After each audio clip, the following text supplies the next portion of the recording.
Okay. Good morning, everyone. Thank you so much for being here with us today. I'm very sorry you can't see me. I'm having some problems with my camera on my laptop. So please know I'm here and I will be here the whole class monitoring everything. So if you have any questions, feel free to put them through the chat in the bottom. As many of you know, our University Express is Erie County Senior Services free lifelong learning program for older adults, and our class today is part of that program. So thanks for being here virtually with us. We have many, many topics that we cover in person and virtually. Unfortunately, our semester is winding down now. So this is our last scheduled virtual class. We will start back up in May, and I hope we'll see you all again at that time.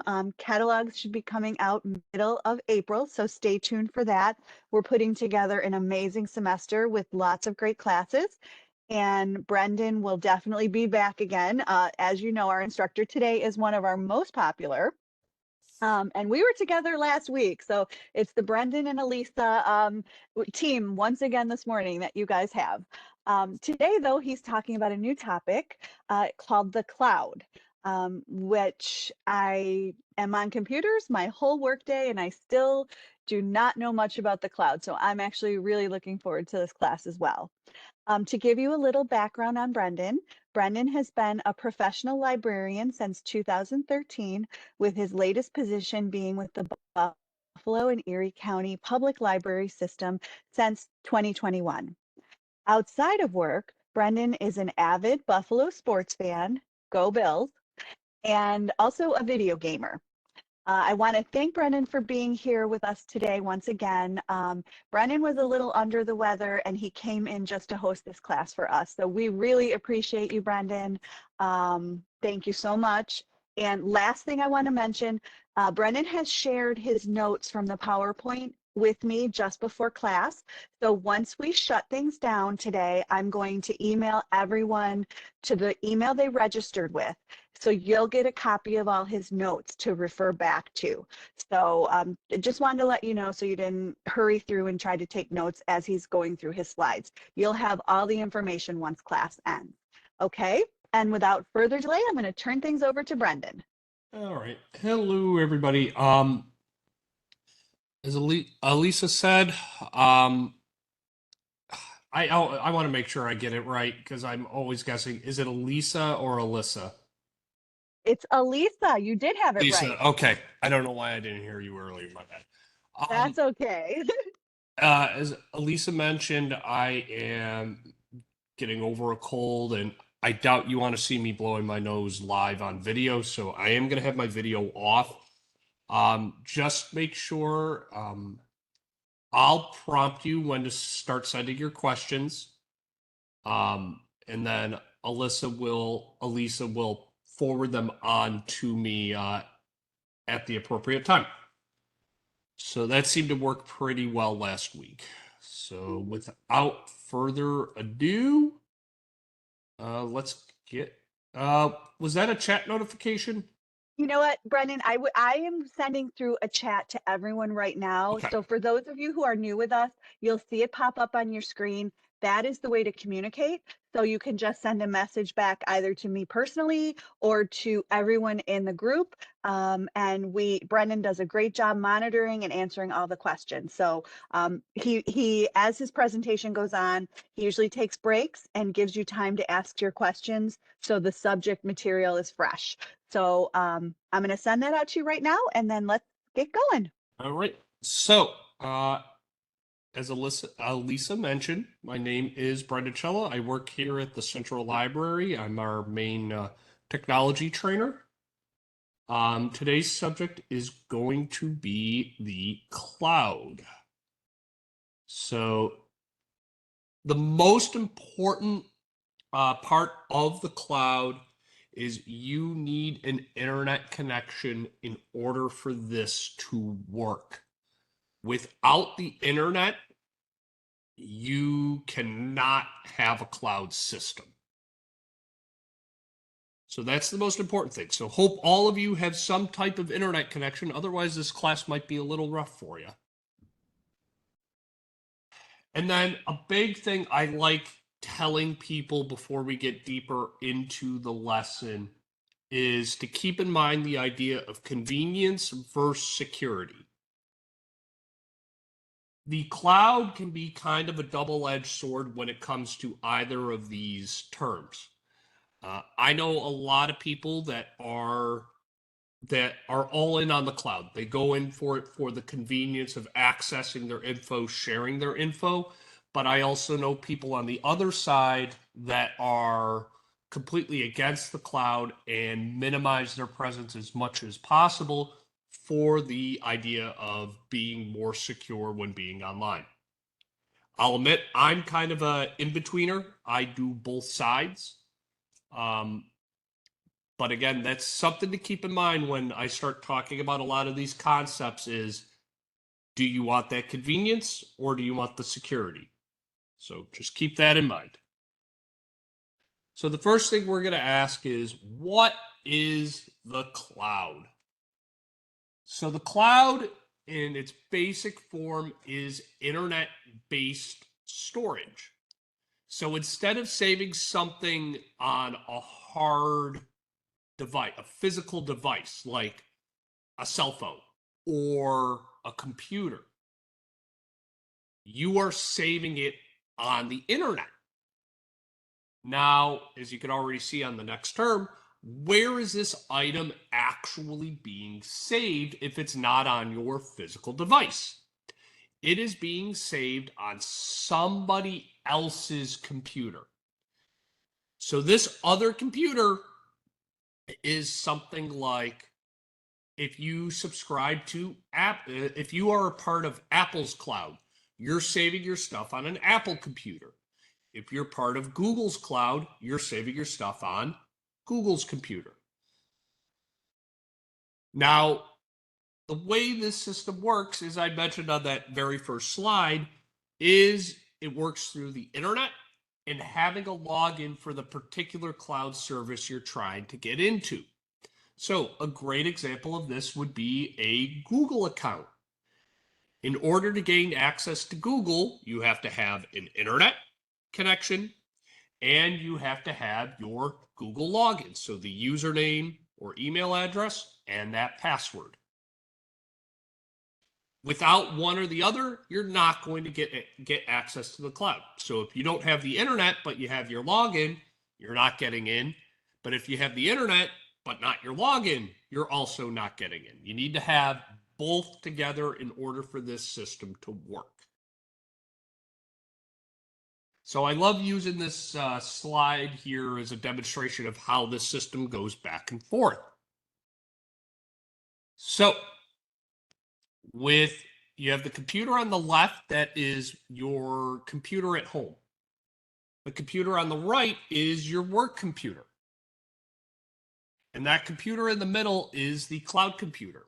It acts as the middleman that allows these two wildly separate computers to communicate with one another. So like my home PC is miles away from where I'm at right now, which is at work. But I could do something on my work computer, like write this presentation on my home computer, write this presentation, save it in the cloud, and then open it up on my work computer. Actually, this presentation you're watching is done basically that same way. It is a Google presentation that I wrote on one computer and was able to open it up on another because I have it saved to the cloud. Any questions so far on the couple slides that we've done? Nothing in the chat as of right now, Brendan. I just found an error on this slide, so I just wanted to write that down. So there are two types of cloud services. Yep. Sorry about that. I found another spelling error. So there are two types of cloud services. Ones that are not upfront and ones that are upfront. What I mean by not upfront is you do not think of them as a cloud. These are things that you don't think of as a cloud service. I give 3 examples below, pretty common ones for all of us to have used. There's email, Amazon, and social media. When you use email, you don't think of it as a cloud system. You just think of it as I'm sending and receiving messages. Amazon, pretty easy. You think of Amazon as a shopping service, not as a cloud system. Same thing with social media like Facebook or Twitter. You just think of it for the posting, reading information, interacting with people. You don't think of them as a cloud. So a good example would be with email is if you have multiple devices. So like say you have your phone, a tablet, and a computer all open at the same time and all logged into your email. You're going to see the exact same screen on all 3. I should say the content is going to be same on all 3, but because of the different screen sizes, the actual screen that you're seeing is going to be a little different. But if you see one particular email on your phone, you'll see the same email on that tablet and computer. Now, Amazon is the same way. When you go to Amazon on your phone and you are also viewing the website on a computer, you're going to see things like the same purchase history. You're going to see the same wish lists, same shopping lists. All the information is going to be shared. You're just going to have it in a different format on screen. If you've ever seen, like I've used both the app and the website, and they look fairly different when you're using them. I'm more of an app person than the website, though. Social media, same way. If you put up a picture on Facebook through your phone and then you go to the website, you're going to see the same exact picture now saved to your account. Now, services that are upfront are advertise the fact that they are cloud storage, not unlike the other 3 examples that we used. So the 3 examples we have here are Google Drive, Apple iCloud, and Microsoft OneDrive. They are advertising right up front that you are using them for storing information, storing documents, storing files, storing pictures. They're not kind of beating around the bush as the previous slide was showing.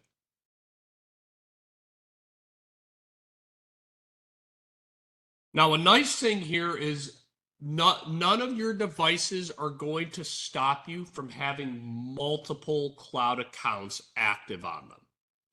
So again, if you want to make it easy, you can, at least my standard set of websites are all cloud-based. So I have Amazon, eBay, email, my email addresses, my social media accounts. I have all of those either saved as apps on my phone or tablet or saved as websites on my computer. At the same time, I am also using the straightforward cloud accounts like Drive or iCloud. So like the example I'm using on my phone, the example I have here on the slide, you can have the Google Drive and OneDrive apps on your iPhone that's also using iCloud. So there's nothing that's going to ruin this. Albeit I'll mention, because I did have somebody, I taught this class last week at a senior center. They mentioned that they have all 3 of these on their device, and it's very difficult for them to keep track of what's going where. So I'll mention, it's usually simpler to pick one or the other instead of just putting all three of these services on your device.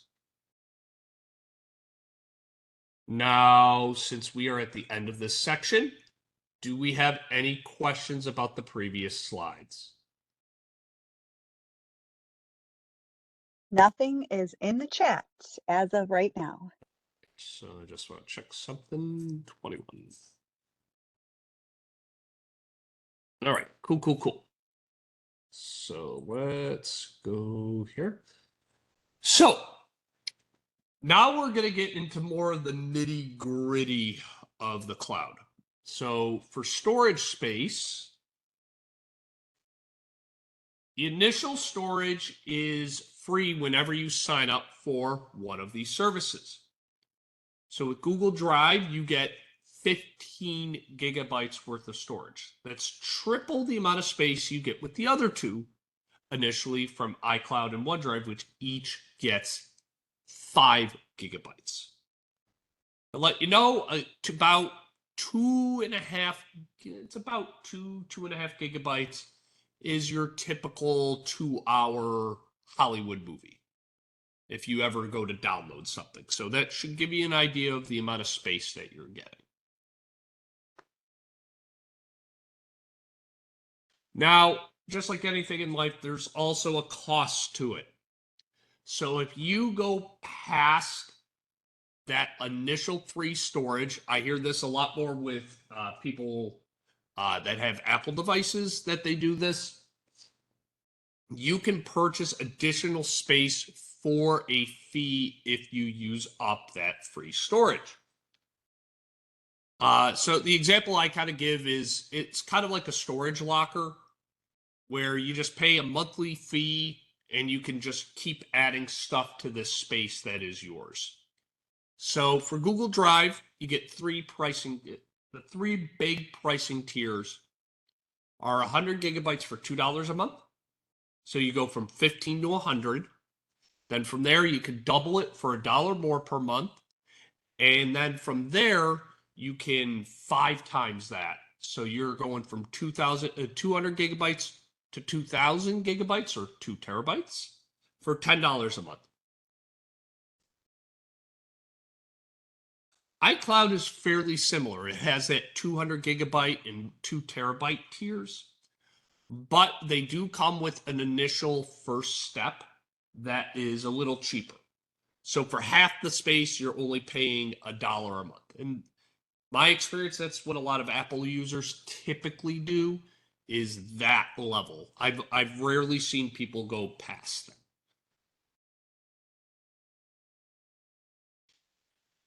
And then Microsoft OneDrive is a bit unique.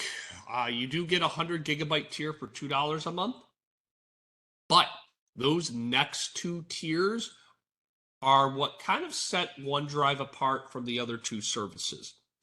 So you go instantly from 100 gigabytes to 1 terabyte or 1,000 gigabytes, but you get access to Microsoft Online Office.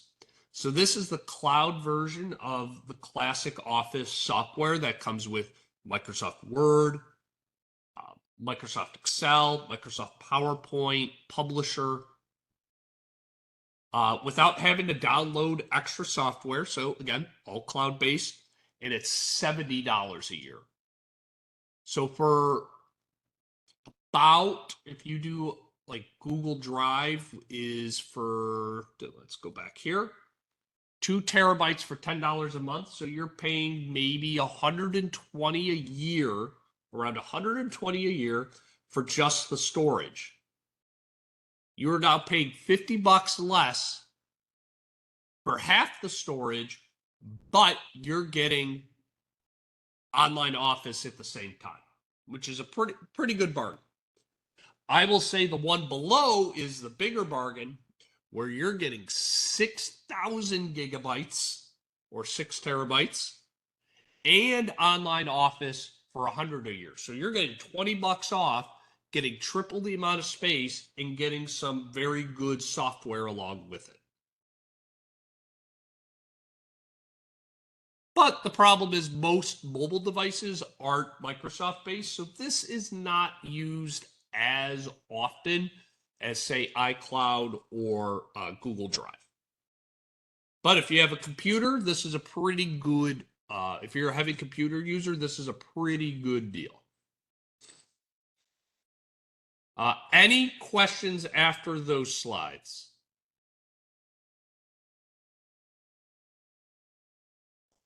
Nothing to report from the chat yet, Okay. Brendan. Yep, we are just plugging along. So, cloud storage services. So, we're going to go into detail about each of those services that I just mentioned. First one is Microsoft OneDrive. So what happens with this is it comes pre-installed in Windows 10 or 11, depending on how old your computer is. But notice that I put pre-installed in quotation marks. So what happens is your software, if you go to Best Buy and you get a brand new computer and you turn it on for the first time, you will see Microsoft OneDrive prominently listed in areas like the Start menu or your taskbar at the bottom of your computer screen. Now, that comes with the caveat that if you click on it thinking that you have access to it, you are going to get a sign-up screen. So what Microsoft is trying to do is to entice you to sign up for the service by making you think that you already have access to that service. So when, again, you buy a new computer, you are going to see Microsoft's OneDrive listed on there. But if you attempt to click on it, it is going to ask you to sign up for the service. Now, as I mentioned here on the next line, it requires a Microsoft account in order to work. So for those that have, like myself, I have a Microsoft account that I have to use for my video game system, so I could easily sign up for the free service with OneDrive just using that account. But if you don't have a Microsoft account, you just got to sign up, create one for free, and you'd be good to go. Now, the nice thing with OneDrive versus the other services is that it works the same way as any Windows folder on a computer. So this should be, if you've used a Windows computer before, this should be a fairly familiar site for you. So this is the main folder screen for Microsoft. And if you look on there, you will see a listing for OneDrive. And that is all you need to click on and be signed in order to start saving stuff. So you'll see with iCloud and Google Drive that they are different looking than the computers that you are used to. So if you are a big person with familiarity, this is a great service to use. Because again, it's not going to be dissimilar from the folder systems that you have used in the past. Now, to get OneDrive all set up, the easiest way is to click on the Start menu, click on OneDrive. It should be, again, it'll either be listed under the letter O, or it might be saved on your quick access menu. And then you either sign in or sign up.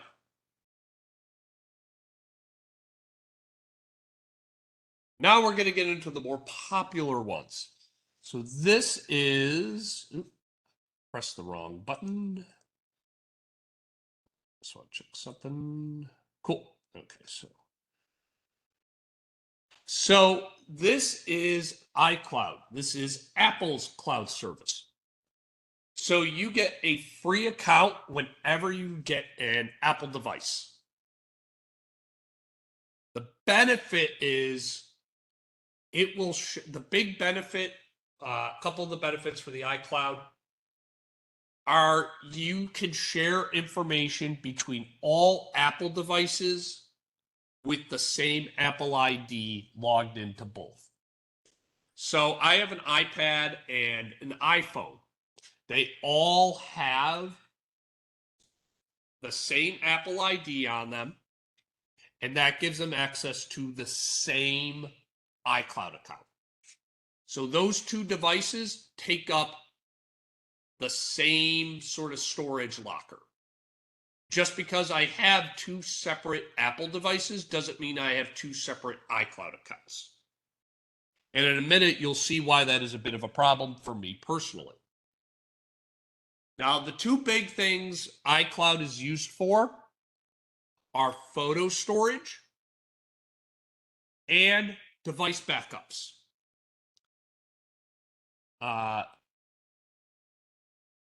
The device backup thing, again, is pretty important.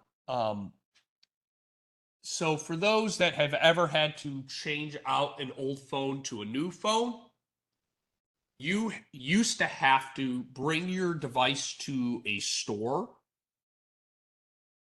and have one of those workers transfer your info from your old phone to the new phone. So that would be things like your contact lists, any data you have stored, all of that had to get transferred over at a store. But now, with the benefit of the device backup, all you have to do is sign in with your Apple ID into the new device, and all your information from stored in the cloud will just transfer over to the new one. I did see a question pop up. Okay, here we go. I have Apple devices and they are no longer auto sharing photos. I was told by a salesperson that this option is no longer available. Is that true? What does she mean by sharing? Marge, can you type in what you mean by for us? Do you Because mean that that? is going to be, that is a pretty generic term and it can mean a bunch of different things. I'll continue forward and I'll see your response pop up and I'll stop there. So your iCloud information can be found within your device's settings.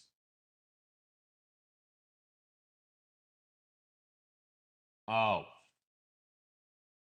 What type of computer do you have, ma'am? Do you have an Apple computer? Because then I can tell you pretty, yep. My guess is your iCloud storage is full. You'll see in a second. This will at least get you started into figuring out your problem. But the next slide is probably going to pay close attention to it. So, this is an image of my iPhone. So when you open up the settings app on your device, you'll see your name at the top of the screen. So by clicking on that, you'll be taken to your Apple ID profile. Within there, you will see the term iCloud. By clicking on that, you'll be taken to your main iCloud screen. So the big thing here is you will see what is taking up your storage, and B, you'll be able to turn iCloud connections on and off for various functions and apps. So it's no longer like this, but this is what my iCloud screen used to look like. So you see at the very top, it tells me how much space I currently have for iCloud. So as you can see, it says 5 gigabytes. That is the maximum amount of space on a free account. But it also has another number there. It says 3.4 gigabytes of 5 gigabytes used. Now that means almost, it would be about 2/3 of my space is all used up. More than 2/3 of my space is all used up. If you look at that colored bar, it is showing you that almost all that space is device backups. I have very little photos stored and I have very little documents stored.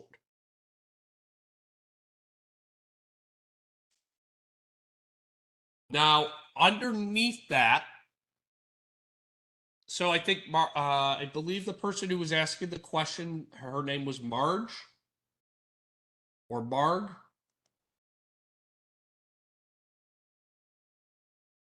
Okay, Marge. Yep. So, Marge, this is the important place for you to check. Because if you're, oh, sorry. If your bar here is absolutely full, that can explain why your photos are no longer being shared between the two devices. Because that 5 gigabytes, I don't know what you just sent, man. You just typed in the letter N. It's not full. Okay. That is something I'm not going to be able to go over with you today. Hold on a sec. Hello and welcome to the Downtown Central Library. We're glad you're here. Do you know we have free public computing? Sorry, I'm right next to our announcement speaker. Any assistance, please be a staff member. Unfortunately, that is going to be too complex of a question for me to answer during a class session like this. Alisa, if you can get her information, I can speak to her at a later date, but that's not a question I'll be able to answer today. Yeah, that sounds great. Marge, we will send Brendan your email address and then you guys can connect and try to work through. I think I understand what you're saying and I he can probably understand. I help you. understand her question too. It's just that since this Yeah. slide did not answer her question, then it's more complex than what I'm teaching. Yeah, we can definitely put you two together and we'll get that. We'll have Brendan contact you directly on that. Okay, so the items below, let me see here. Yeah. So if you look underneath that colored bar, you will also see a thing called apps using iCloud. And you will see various items, almost all of them say off. So what this does is this section will allow you to determine what is going to be using that cloud space above. So, for example, I have iCloud Photos turned off. That means, as you can see on here, I have very little impact from photos being stored in my iCloud system. And it also means if I take a photo with my phone, it stays on my phone. It does not get backed up anywhere. And it doesn't get shared over to my iPad. And vice versa. If I take a photo with my iPad, it does not get shared over to my iPhone.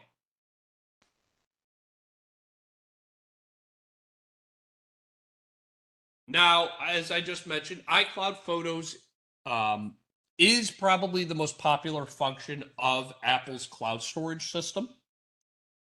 Now, what it does is a bit unique compared to its main photo rival, Google Photos. So if you have iCloud Photos active, it automatically will store all your photos and videos in the iCloud. Nothing that you take is stored on your device. So if you just went on a trip and you took a gigabyte's worth of photos, that gigabyte of photos is not taking up space on your phone, it's taking up a gigabyte of space in your iCloud.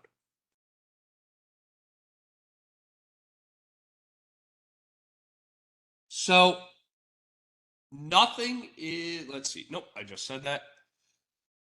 Now, a big problem I encounter with iCloud photos is the difficulty to turn it off. So I have a patron, I have several patrons that I help on a regular basis where they have a lot of, actually, I'm going to give one specific example. So they use the iCloud pretty extensively for photo storage, just like a lot of people. But their problem is they want to turn it off. They don't want to use it anymore. But they have no room left on their phone to bring those photos back. So, for example, if you have 5 gigabytes worth of photos all stored in the iCloud and you want to turn iCloud photos off, you have to have 5 gigabytes on your physical device in order to get those photos back. Now, if you don't have the right amount of space, iCloud Photos will not let you turn itself off. You have to keep it on until you either A, delete more space off your device, or B, you delete photos from the iCloud. So unfortunately, that patron that I was mentioning, they didn't want to delete anything, so that option was off the table. And they couldn't open up the space on their phone. They couldn't open up space in the iCloud. So they were stuck. They could not turn the service off because they did not have the space to do it, but they didn't want to make the changes necessary to make it work. So sometimes when people, and that is why a lot of the patrons I help with Apple stuff have 50 gigabytes of cloud storage, because they reach this point pretty quickly. They reach that 5 gigabyte threshold quickly, and they'd rather pay that $1 a month rather than have to delete any photos. So does that make sense to everybody?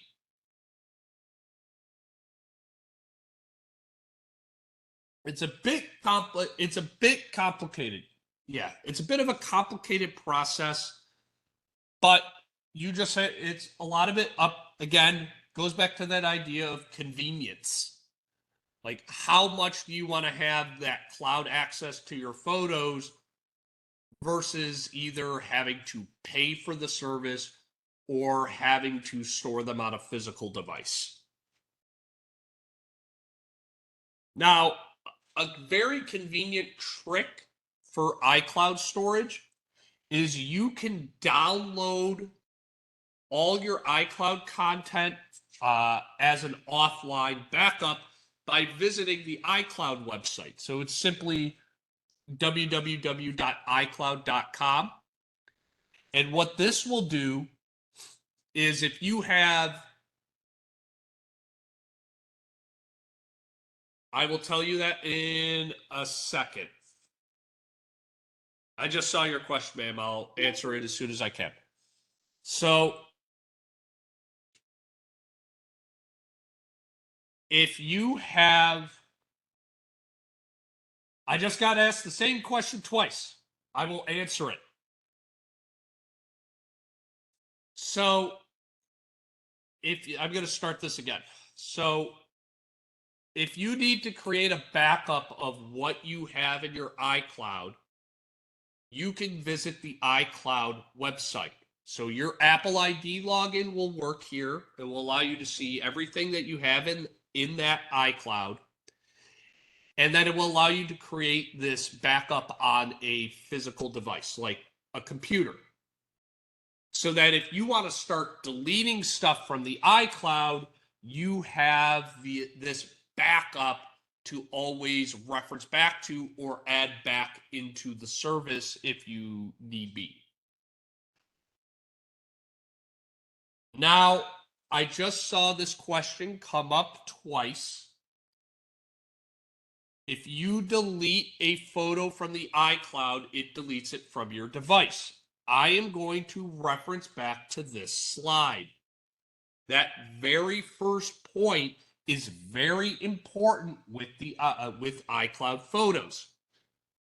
Nothing is stored on your phone.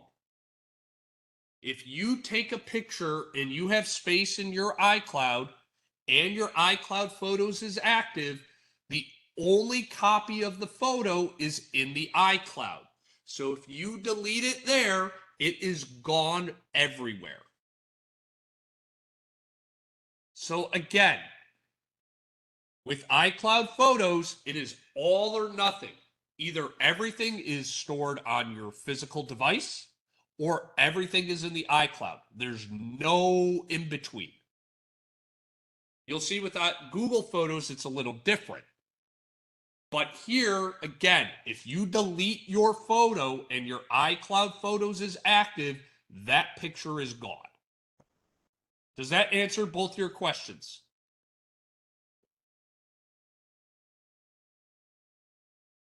It is actually one of the main reasons I chose not to use the iCloud Photos, because I accidentally deleted a photo, important photo to me personally, while my iCloud Photos was temporarily active, and the photo disappeared. It's gone.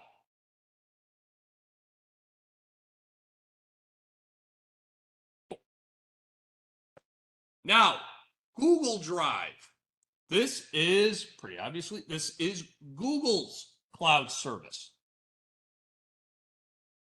Now, you get access to Google Drive simply for signing up for any Google service. So I'm guessing many of you either have a Gmail account or a YouTube account. Since both of these use Google, that account will give you access to a Google Drive account. Now, there are 3 ways to access Google Drive. There is www.google.com, which is actually how I got into my Google Drive today. There is drive.google.com, which will take you straight to the main Google Drive page. Or if you have a mobile device, this is going through the Google Drive app. So I'm going to give you an example of what moving a file around to Google Drive will look like. So this is the Google Drive screen. It just recently went through an update, so it's a little different now. But in general, this is what the page looks like. You get to see recently opened items. You get to see folders, files. Again, very similar to Windows, but the screen does look different. And also of note, if you look on the left side of the screen, you will see a little cloud with the word storage next to it that will tell you how much space is being used up across all your Google accounts in Drive. And if you're running out of space, there is a very convenient buy storage button. Just want to see here, 24.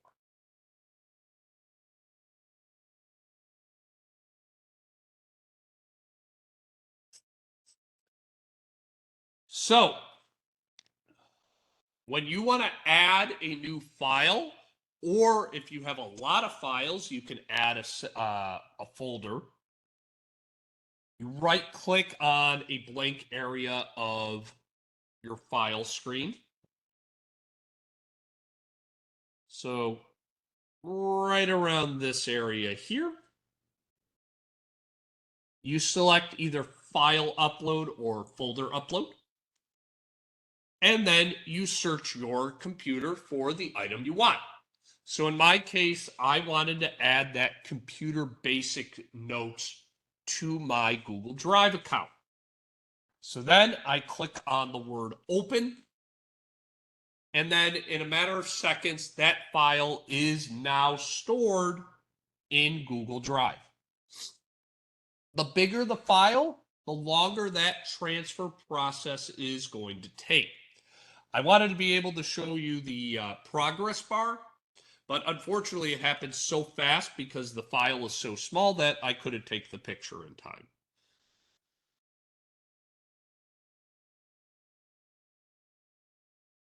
Now, Google Drive is connected to other Google-based services such as Documents, Sheets, and Slides. So this means that you can see files from all three services in one location by using Google Drive.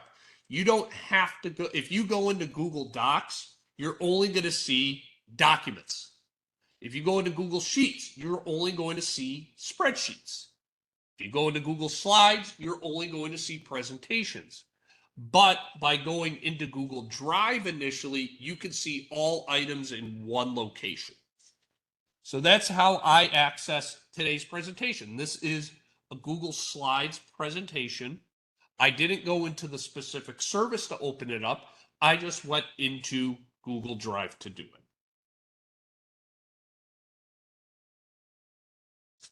Now, that bar I showed you earlier, I'm just going to go back a couple slides. So right over here, the bulk of that is taken up by these various files from Slides, Sheets, and Docs. However, there are two other items that take up that storage space. And that is Google Photos and Gmail. However, unlike the other three big services, these items you cannot access directly through Google Drive. So if you want to see Google Photos, you have to open up Google Photos. You cannot go through Google Drive to do that. Same thing with Gmail. To access Gmail, you have to go specifically to Gmail to see emails. However, again, they will still eat up that space. So an example I remember that happened recently with a patron, they were running out of space in Google Drive. So the first place I go is I look in Drive and they barely have anything stored in there. So then I went and checked their email and their email was taking up half of the free storage. So 7 gigabytes out of the 15 were just being taken up by emails. Turns out the person was actually using Gmail to store all their photos and files by either emailing themselves or never deleting any emails where they got sent files or photos from other people.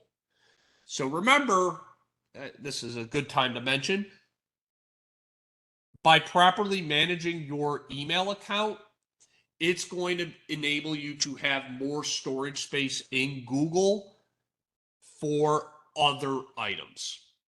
So you don't want to use Gmail necessarily to be your main storage spot. You want to use Google Drive to do that.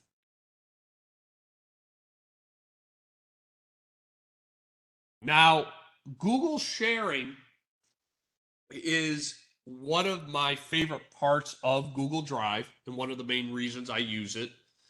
And this allows other users to access files and folders within your account without having to send the actual items themselves. So this would be, say you have a 2 gigabyte video that you want to share with an individual, say a family member. You cannot attach that to an email or a text message and send that to whoever you want. The file itself is too big. But what you can do is put that file into Google Drive because you have enough space, and you can send them a link that will give them access to that file on your account. We do this all the time here at work. Google is a huge thing here at the library, especially for calendars. So that's how I find out what my daily schedule is, what my weekly schedule is. But I don't have that file itself. I have a shared link to that so that the scheduler can control who's editing it and who's not, but still share it with a wide group of people at the same time. Now, the nice thing with this is you can give people permission to just edit. You can give people the ability to edit the document or limit them to just viewing. So, for example, if you want to share a file with me, but you just want me to see it, not be able to edit it, you can do that. But say you and I are working on a document together and we want to be able to share back and forth and be able to edit and create at the same time, you can give me permissions for that as well.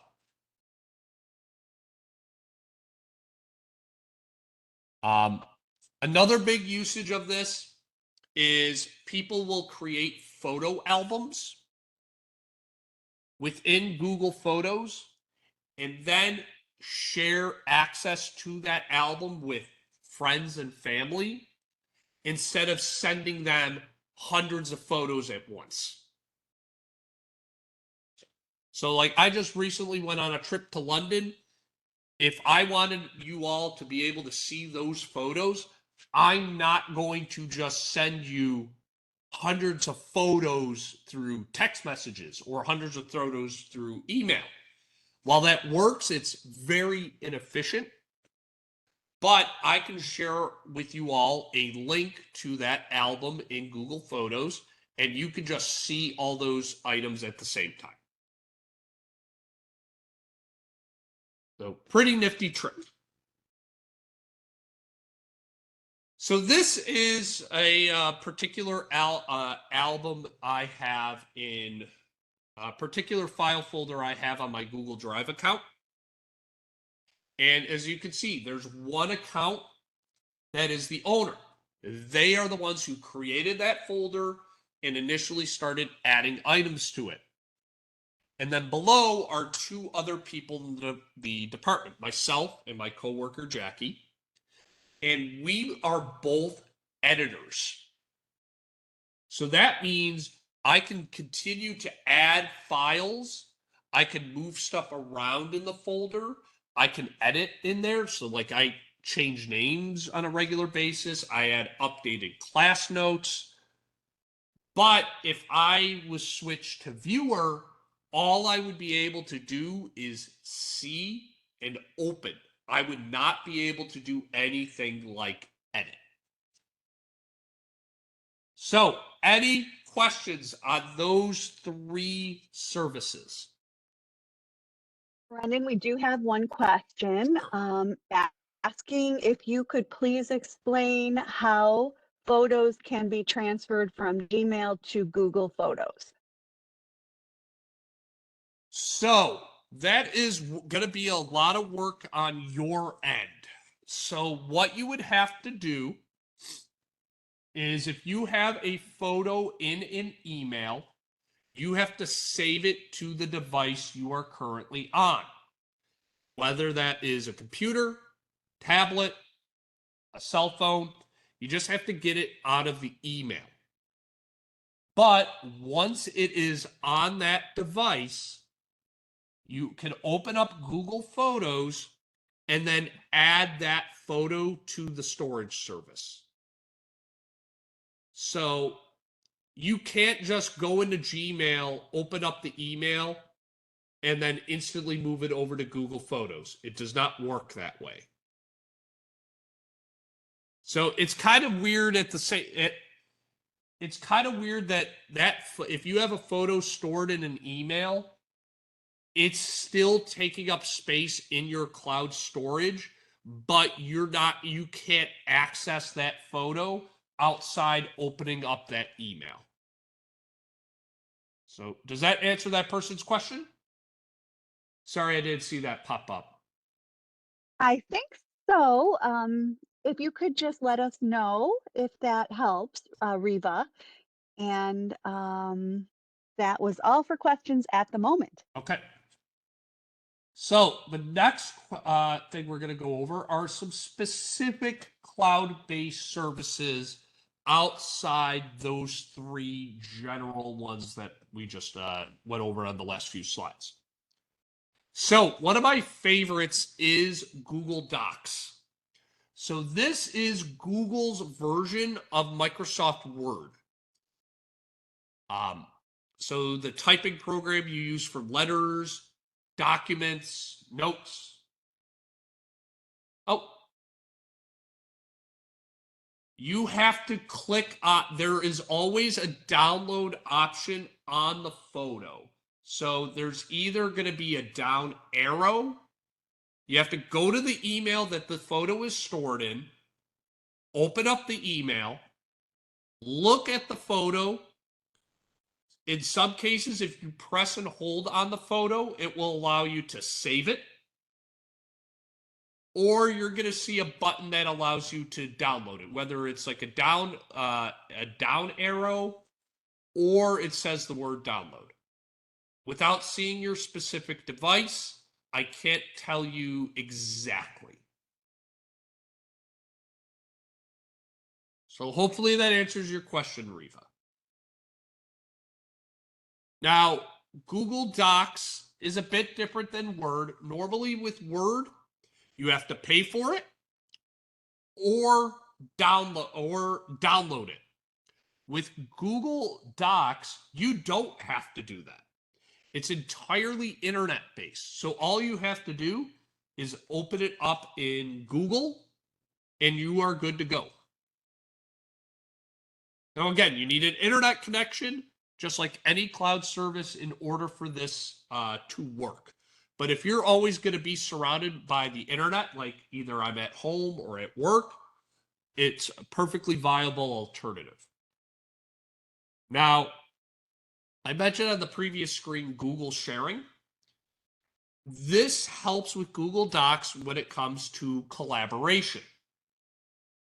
So if I am working on a document project with 5 other people and we all live in different areas and we can't meet up, I can create the document in Google Docs, share a link with the 4 other individuals, with the 5 other individuals, and at the same time, we can all be looking at the document and editing the document. So if I shared a document with Elisa, I'm still doing it. If I share a document with Elisa, I could see her editing the document at the same time live. And then I could start editing the document and she would see me making changes. So instead of us being right next to one another and having to, or having to like text message or email back and forth. We can do all this interaction in real time. Now, you can also put Google Docs on multiple devices, access it on multiple devices, unlike Microsoft Word.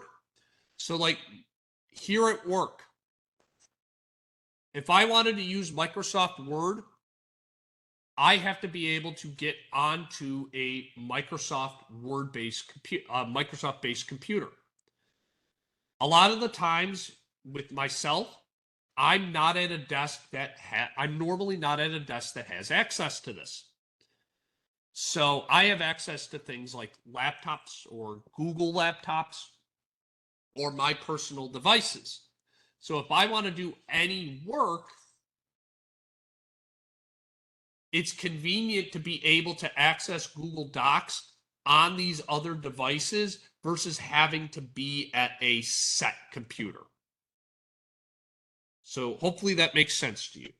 So again, it's very convenient for being able to use many different devices, which again, for me, with the amount that I move around to different libraries, different community centers, this allows me to access all my work on different computers. I don't need to be on my work computer. I don't need to be on a Microsoft computer. I just need to be able to log into Google and have an internet connection. Now, the next thing is pretty important for me because I can be very absent-minded with this. And Google Docs automatically saves whenever you type into it. So no matter if you just wrote 10 pages or 10 words, your progress is just saved as you type. A memory in another library I worked at, I had a patron work for like 7 to 8 hours on Microsoft Word. And at the end of the night, our computers at this library shut down and wipe the computers clean, so that the next person who comes on, you're not accessing the previous person's stuff. So it ended up that this patron did not save and lost all 8 hours of their work. If they had been using Google Docs, they would have lost nothing because, again, Google Docs is cloud-based. It is being saved not on the computer you're on or the device you're on, but on a Google computer somewhere. So that as long as you were typing, it saved your progress. And this automatic saving is so integrated into the system that the normal place where you'd find a save button, so if you go to the word file, there is no save option. There's no save, there's no save as. It just happens.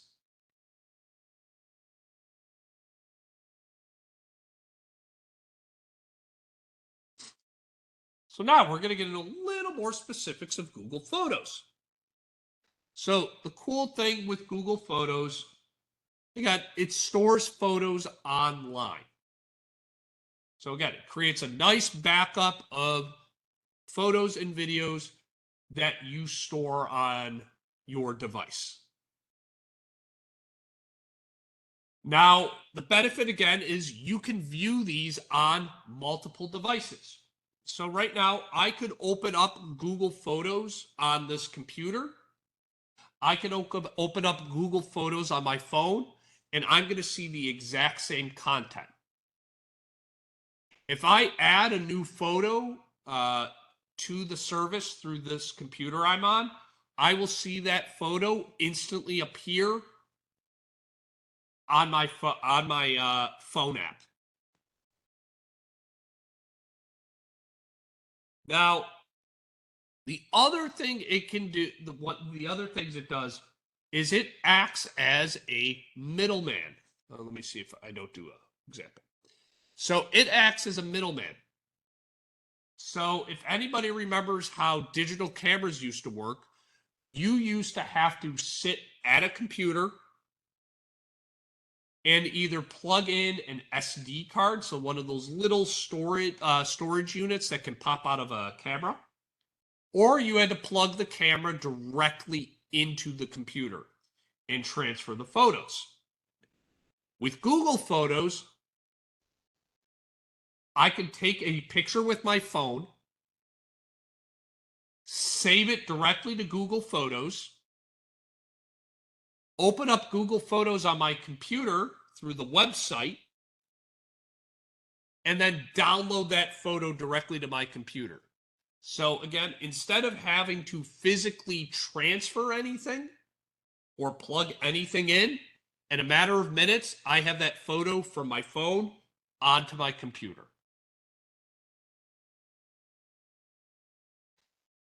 Now, I mentioned a little detail earlier with iCloud Photos.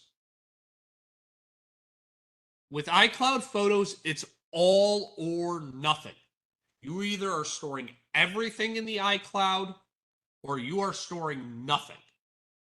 There's no middle ground. Google Photos gives you that middle ground. So you can have it act like iCloud Photos, where if you turn the automatic backup on, it's going to work that same way. Every photo you take, every video you take is just instantly going to be stored on the service. Now, what happens if you take if you turn iCloud Photos, you turn Google Photos backup off? Every photo you take is not going to automatically just get stored into the cloud. Google gives you the ability in this case to decide what is going to get stored there. So, for example, I am a big sports card collector. I like taking photos of my cards to either use for selling on eBay or showing off photos to friends and family. Now, if I wanted to use iCloud Photos for this project, I would have to store all my photos on my phone. So instead of storing just those sports card photos, I am going to have to store my dog photos, food photos, friends and family photos, photos of me and my wife. Everything is going with it, which is not my intention. Google Photos gives me that ability to decide, you know what? I just want to store my sports card photos in the cloud. Now, the problem with a project like that is I was pretty far gone with how many photos I had. I had about 400 photos of just sports cards. So it took me a while to come up with a folder system, do kind of a cleansing of photos, so deleting stuff that I didn't want anymore or stuff I've already sold. And then I had to transfer those items over individually. So it took me about a week to get that going, but now I have all my sports card photos stored in Google Photos, and I maybe take a couple pictures a week that I want to add to it. It's not like I'm doing hundreds of photos on a weekly basis. It's just one or two now. But the only stuff that is stored there are those sports card stuff. I have like no trip photos, no wedding photos, no animal photos, no food photos. Nothing else is there. So you can be as broad as you want with Google Photos or be as specific as you want. Any questions on that? Nothing's in the chat to report, Brendan. Okay, cool. I just want to check one thing. Cool. So, well, that is, oh, wait. Okay. So the next cloud service is email. So this one's a pretty easy thing to test and see and test. So if you have multiple devices with your, Marianne, yes. I'll repeat it again. iCloud Photos is all or nothing. Either everything is getting stored or nothing is getting stored. Everything's getting stored or nothing is getting stored. Google Photos, you can have that if the automatic backup is turned on. If you turn the automatic backup off, nothing is going to get stored right away. It's all upon you at that point to decide to move something into Google Photos or not. That allows you to be very customizable with Google Photos, because then you could just decide, you know what, I'm going to store all my holiday trip photos in Google Photos. Nothing else is going in there. You have the ability to do that with the service. Now with email, you are going to be accessing the same email on multiple different devices. So a great example would be, I have an iPhone, an iPad, and a laptop computer. I can open up my AOL email on all three devices, and all three are going to look the same. They're going to show me the same exact content. So if I have 10 emails in my inbox on my phone, I'm going to see the same 10 emails on my computer and the same 10 emails on my iPad. If I happen to delete a photo off, I delete a email from my phone, it is going to be deleted from both my computer and my tablet. So that's what I mean by changes get reflected across all devices instantly. Now, again, the important thing is all your devices have to be connected to the internet and signed in properly for this to happen. So it is actually a very good test as well to make sure that your emails are in working order on all your devices. I actually did this with my mom a couple weeks ago. Because she was being able to access her email perfectly fine on her computer, but she was not able to access it on her iPhone. And it turned out that she had the wrong password in on her phone because she had recently changed it. So if you don't see your emails update and look exactly the same as another device, then you know something is wrong with your account somewhere.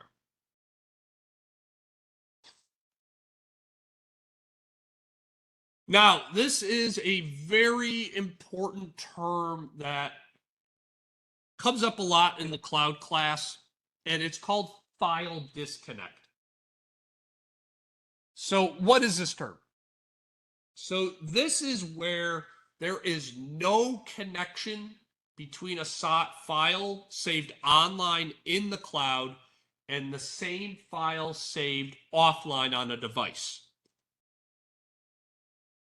So a good example would be, I create a Word document on a computer. I add this new file to Google Drive.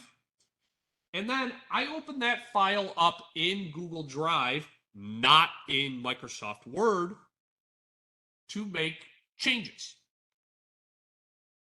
So say with that that document I store in the cloud, I add a new page. So I have a one-page document saved offline in a two-page document saved online. Now, the question is, what document am I now going to work with?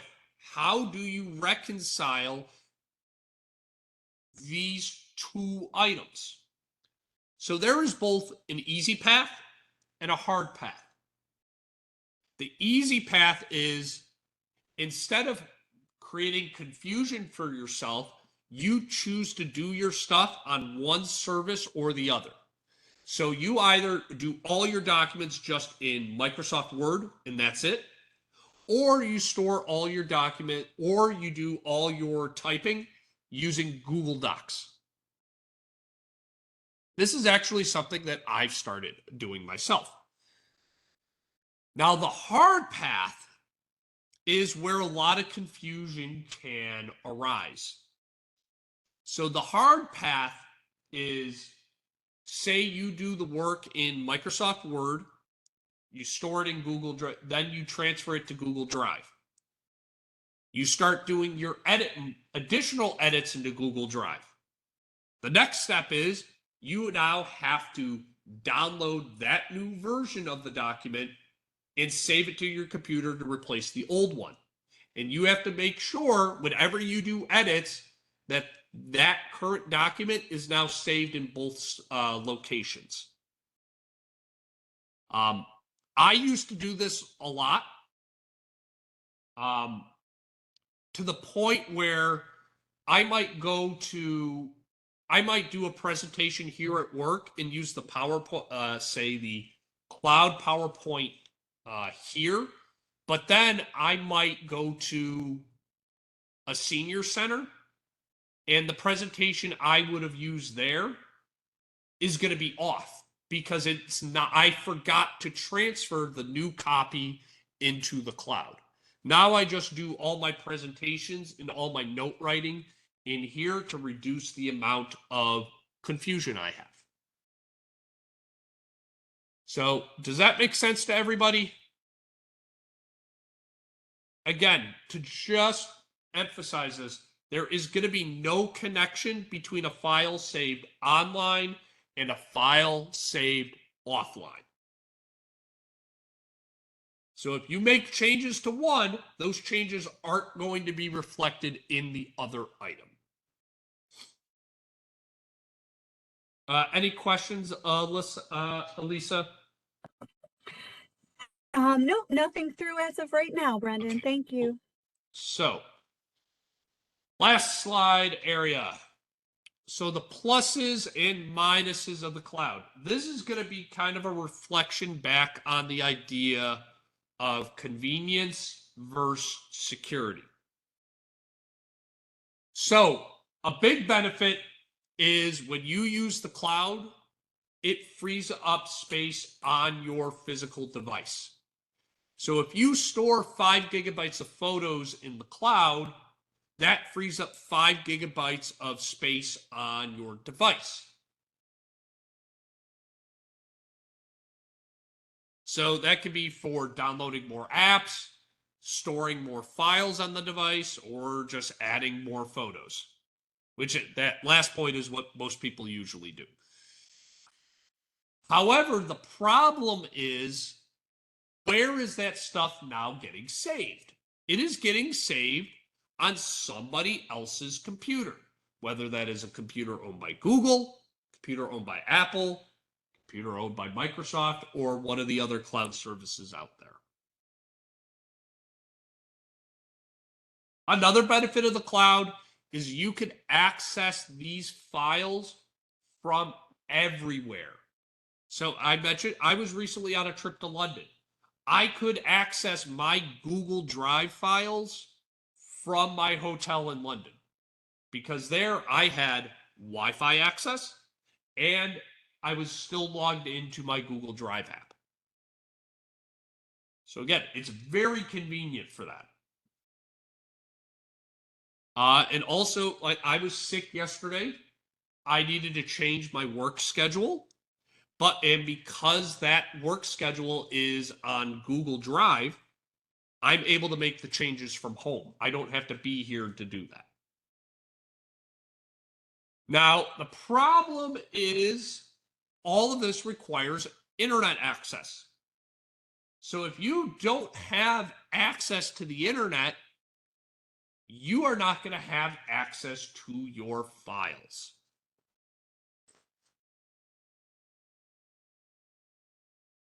So if I was over in London again, but I was not at a place with Wi-Fi, so I wasn't at like a restaurant or a hotel or a museum, I would not be able to access any of my files. So again, be aware of that. And then I think this is the last, okay, 2. So this slide goes right to the heart of the security question. How comfortable are you saving your stuff with someone else? So are you comfortable with storing your personal photos on Google Photos with Google? Personally, I both distrust them because they do get hacked. Not frequently, but they do get hacked. But also, oh, wait, what was going to be my point? How comfortable are you with cloud security? Oh, yeah. They, companies like Apple or Google or Microsoft are going to have better security than you or I could probably afford. So our stuff is likely going to be more secure with them, but at the same time, they've also been hacked. So you have to debate, do I feel comfortable in that situation or am I not comfortable? And then the last slide is the cloud creates a backup in case of emergencies. So if your computer goes kaput or your phone goes kaput, you're probably going to lose everything on that device. However, if all your stuff is stored in the cloud is deviceless. All you need is your login for that account and an internet connection, and you can get all your stuff back. Or I can point to that savings example I mentioned earlier. The computer shuts down. If you didn't save, you lose all your stuff. But because the cloud automatically backs up that stuff, you are all set. Now, the downside of this, and I mentioned it earlier, there is the potential for accidentally deleting something. So the example I like giving is when I was looking into iCloud Photos for my sports card storage solution. For a brief moment, I turned iCloud Photos on. So all the photos on my device got whooshed off it into the cloud. I clicked on a photo, and to test run it, I pressed the delete button because I was under the assumption that my photo was going to be on both my phone and in the cloud. And if I deleted the cloud item, my photo would still exist. However, that wasn't the case. My photo was only in the cloud, and by deleting that one copy, it was gone forever. I had no recourse. It was just poof. So that is the end of the presentation. So that gives you a good overview of the cloud. I generally do branch off this class in a lot of other areas. So like I specifically go over Apple ID and the iCloud. I go over Google Drive specifically. I haven't done a OneDrive class, but I go over like all these specific services here. This is just kind of a basic overview to explain how the cloud works, some important services, and some terms to know. So, Elisa, do I have any questions? We do have one, Brendan. It says, what are the risks of using public internet service to access the cloud? If you use public internet, like if you go to McDonald's or like Tim Hortons, you have some risk because you don't know who else is on that network. But again, that's your, like, I can't tell you not to use internet at McDonald's. Like, that's not, that's something for you to judge. Again, goes back to that idea of convenience for security. I'm at McDonald's and I want to access Google Photos, but this isn't the safest internet in the world. What can I do? Again, that's entirely up to you. I hate to, I hate to pass the buck, but unfortunately, it is what it is. I hopefully that answers your question. I did see another question pop up. It might have been just to you directly, Brendan. I don't see it.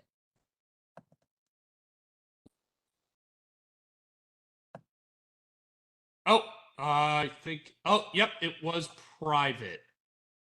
So sorry. Does it make sense to have both iPhotos and Google Photos? Again, that goes back to that slide I mentioned. Let me bring that slide back up because I'm actually right there.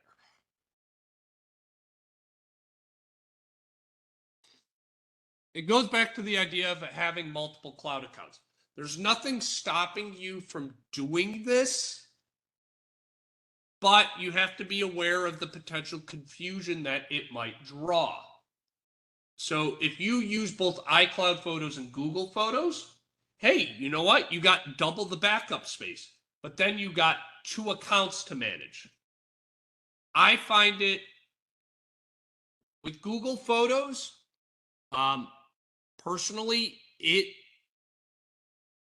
allows me to do more specific things with my photo collection rather than just storing everything and now having to manage 2 big cloud accounts. I just have to worry about this one because I don't store photos in my iCloud.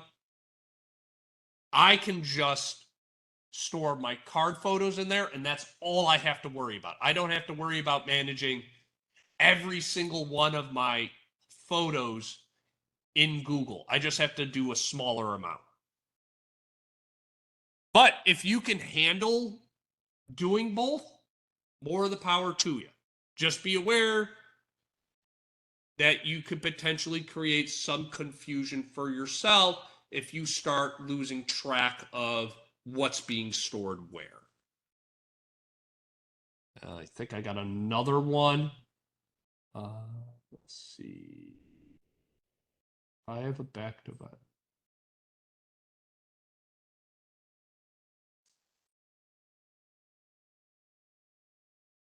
All right. Gary, can you repeat your question? I'm a little confused on the wording. Oh, yeah. In the meantime, I just want to jump in real quick and Yeah. say I'm getting some class requests for next semester.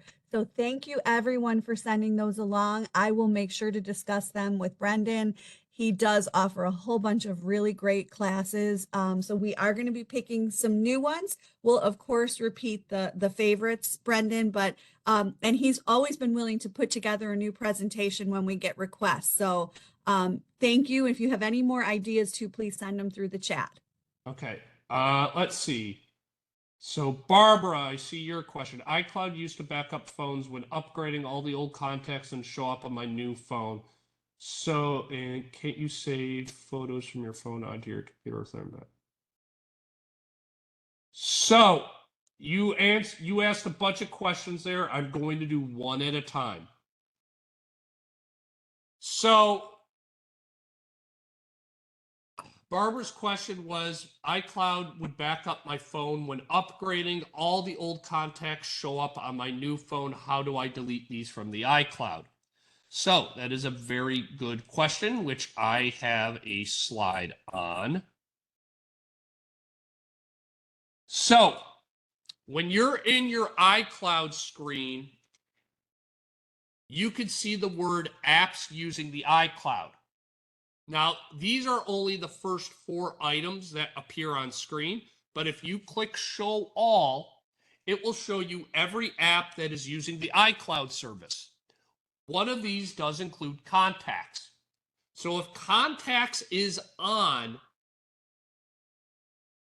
it will share that information to the iCloud. And then if you have iCloud contacts turned on another device, so I have an iPhone and an iPad.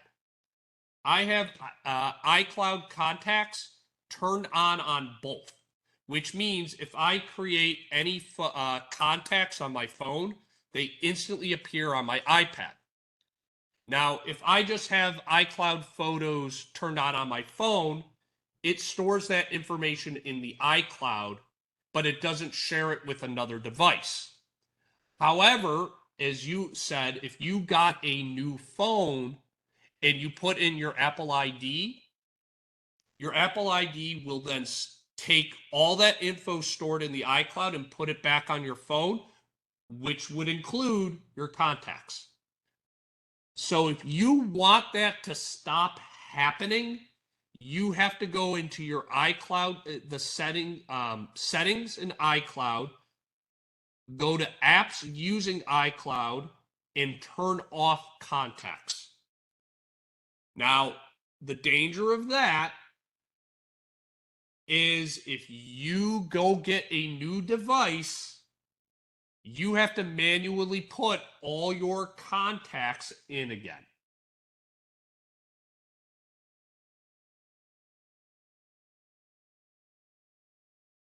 Now, your next question is, can't you save photos from your phone onto a computer or thumb drive prior to accessing? Yes and no. Most people, when they get a new Apple device, iCloud Photos is automatically turned on. So when you, like last week, when I went and got my new iPad, a couple weeks ago, when I got my new iPad, all those services were just turned on as soon as I got it. I turned mine off right away, but most people, hate to be generic with this, most people are lazy and they never bothered to turn it off. So what I do now, and I actually did this, I think a couple weeks ago, I am able to plug my phone into my computer and manually copy my photos off onto my computer. So I have a backup saved. It's not going to be the absolute most current, but if I lose my device, I at least have something to work off of. So yes, you can save your photos prior to accessing iCloud, but the problem is most people have iCloud turned on from the get-go.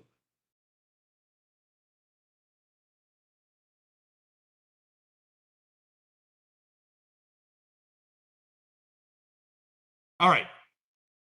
Hopefully that answers your question, Barbara. Now, Gary, I have a hard drive connected to my computer to save everything. If I have iPhoto storage engaged, will no photos be stored on my remote hard drive? That is correct.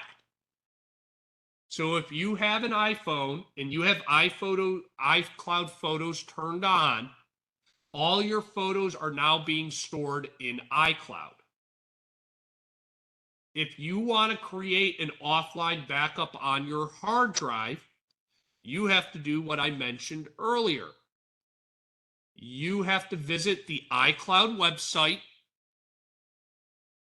sign into it with your Apple ID, then you can download a copy of your iCloud contents to your hard drive.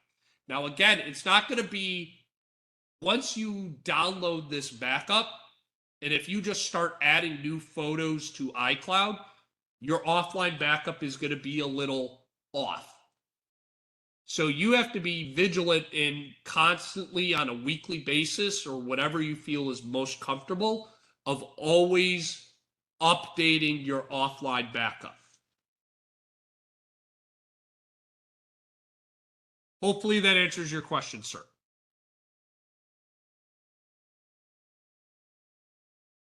Do we have any other questions?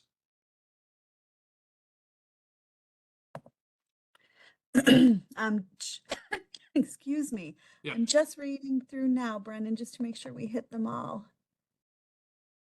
Yep, I got Barbara's too, and Gary clarified his and got to his.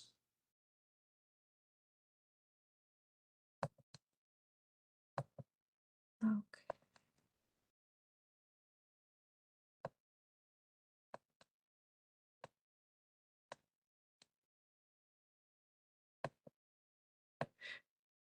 If that is it, I then think that's it. Yeah. I thank you so much, Brendan. not a What a problem. great class. I always learn so much every time you present. Everyone online, thanks for being here with us today. Happy holidays to you all. Stay safe, enjoy family and friends, and we really look forward to seeing you all again next May. In the meantime, we might have a couple pop-up classes. I will talk to Brendan about maybe presenting ones during our break. Brendan, I'll be talking to you real soon. All right. See you later. Take care, everyone. Bye-bye.